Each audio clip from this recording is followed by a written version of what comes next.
Because if you do that, that can defend your clients, defend your organization. But if you don't have a security and compliance culture, it's going to happen.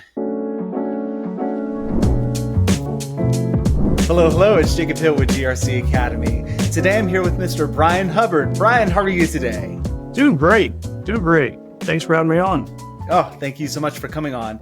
And folks, if you're enjoying the podcast, please take a moment to like, comment, share, subscribe, review, all those things.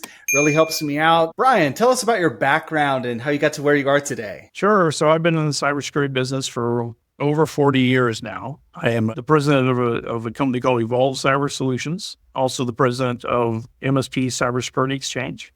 It's just a not-for-profit organization serving the MSP community. But I've been also heavily involved in CMMC. I've been doing 80171 work since 2015, and then CMMC work since it's been around since 2019. Well, before we jump into the MSP Cybersecurity Exchange, we were able to actually partner MSP CyberX and GRC Academy, where your members get a discount on my CMMC training. So very glad to have you here. Tell us first, what is a MSP and also an MSSP? So those are, basically outsourced IT organizations, so managed services that come in and support organizations to help them with their IT infrastructure.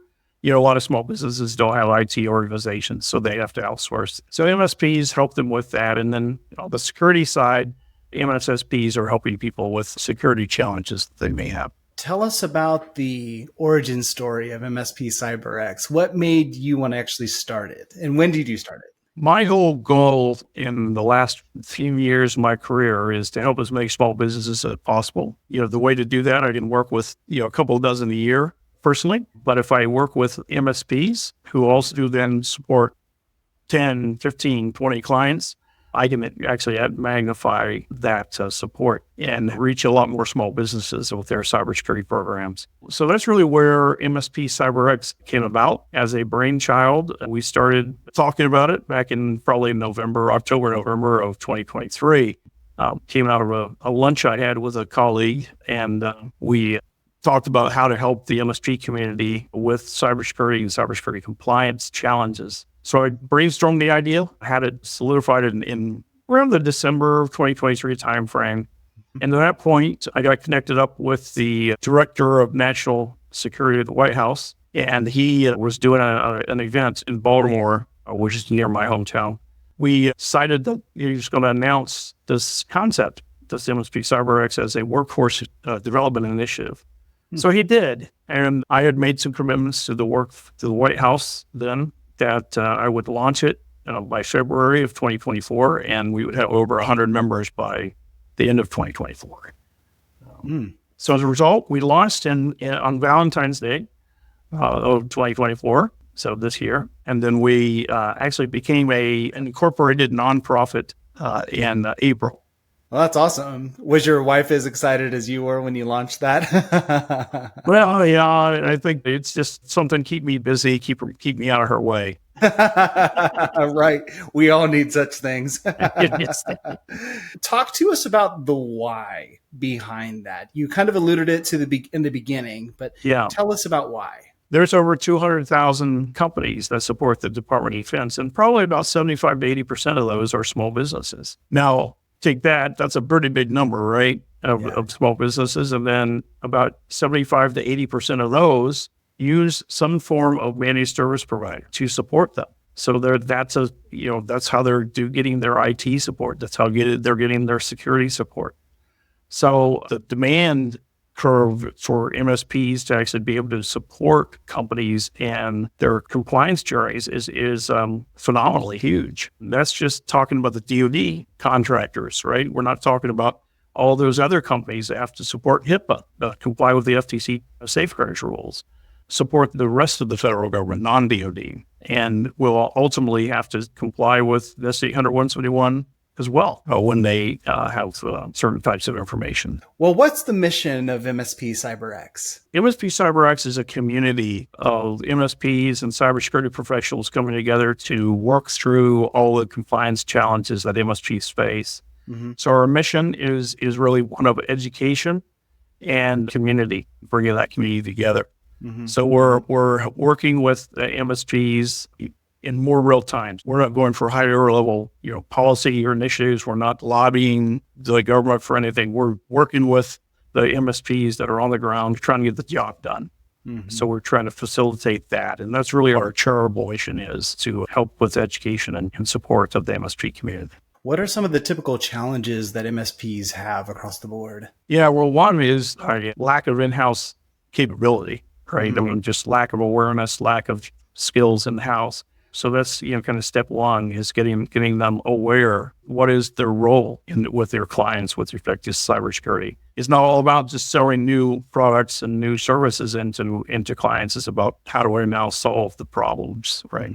That's probably the biggest challenge they face. And just really having someplace to go to actually get that knowledge, get that help that they need. They really hold the keys to the kingdom. One of the points is inconsistent processes. You know what I mean? Because yes. I'm just thinking about it. If I was using an MSP, like what damage they could do.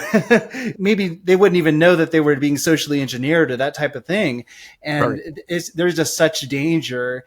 And also a lot of MSPs, they have more junior staff, you know what I mean? And that's where process and policy is really important. It is. I mean, the same is true of an in-house IT team, right? I mean, you're going to have the same kind of situations. But of course, from an MSP's perspective, well, now, they could get sued. They do so poorly. So getting them up to speed with that is really, really key. And those processes and procedures, like you mentioned, that is key. Having a culture built of cybersecurity culture that is focused on that, and have those practices that are followed religiously. So everything they do should be documented, and there are the procedures. It's no longer okay in today's world that, someone just says, yeah, I know how to do that, and bang away at the keyboard, and there, it's done. And somebody says, well, how did you do that? Oh, don't worry about it. We'll do it again next time. I always ask the question when I talk to MSPs, and they say, well, we don't have it. All of our people are trained on how to do this, so we don't really write anything down. Well, what happens when all your team gets together and buys a winning lottery ticket, and they all leave the next day?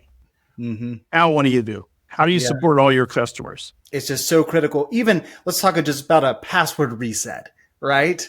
Because there are ways that a social engineer could get that done, and quite easily in some cases, because everyone's information's on LinkedIn. There's a lot of information that could be harvested. It wouldn't be hard to craft a story that sounds convincing and actually make it happen. So if there's no repeatable process and no security and compliance culture around it to verify certain things, before. And also, just a general thought I had on that type of scenario.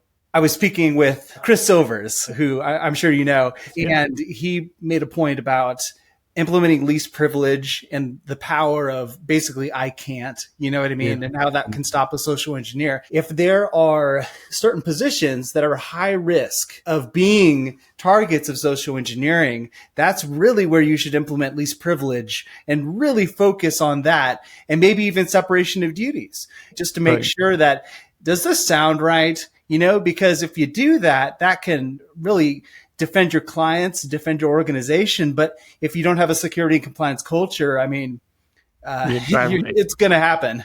Hey everyone, Jacob here. Let me tell you about today's sponsor, Vanta. As the number and severity of third-party breaches continues to rise, companies are increasingly vigilant, not just about how they handle their own data, but how their vendors do as well. For security and compliance leaders, this means more security reviews are coming across your desk every day, and valuable time is being wasted on manual security reviews. With Vanta questionnaire automation, security and compliance teams can complete security reviews up to 5 times faster, giving you time back to focus on running your security and compliance programs. Over 8,000 global companies like ZoomInfo, Smart Recruiters, and Noibu use Vanta to save time on security reviews. Visit vanta.com/GRC Academy to learn more about questionnaire automation. That's vanta.com/GRC Academy. Thanks, and enjoy the rest of the episode. Exactly. And there needs to be those tie-ins with your client and making sure that your clients have those, it's sort of like an API. Right? They have to have those interfaces defined from their side too, so that when they're wanting to make a request for new services, they know what the protocols are.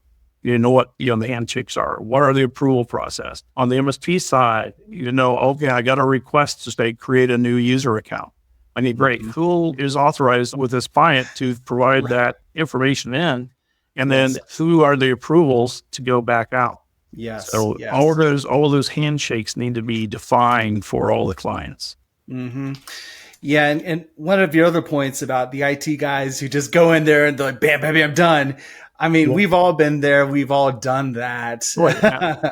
But security and compliance, it's important, but it does slow you down. And it's the nature of the beast, I think. Yes. The small business industry is critical to our national economy.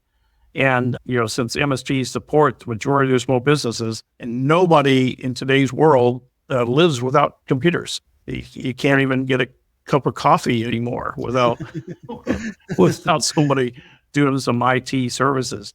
And I think that the government is starting to come to the realization that MSPs are really critical to those small businesses and are really essentially, in my opinion, they are a critical infrastructure component, right? Mm-hmm. So they should be one of the industries that the organizations like DHS, CISA, and others are focused on from a critical infrastructure perspective. And as a result, we're seeing more and more regulations coming towards MSPs, which is another reason why the MSP CyberX is so important, is to help them navigate all those different compliance regimens that are coming down at them. We're going to see more and more of that.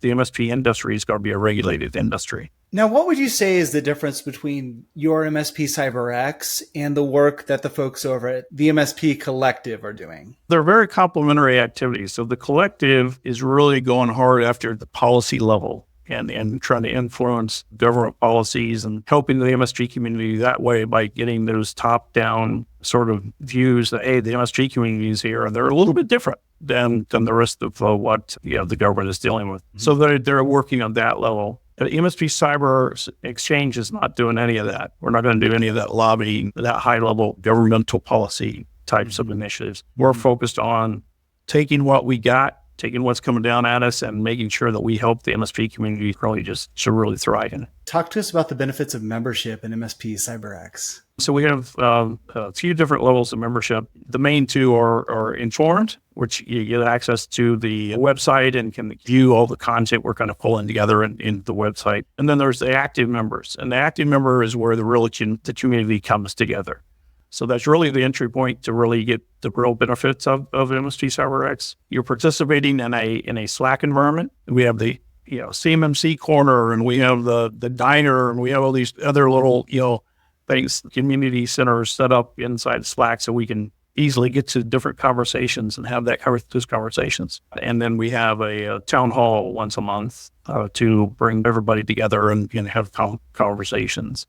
And then starting next quarter, we're going to be standing up some workshops and working through real challenges with peer groups and the community as a whole. So lots of great activity. You interact with other MSPs. So there's cybersecurity professionals that are in there helping.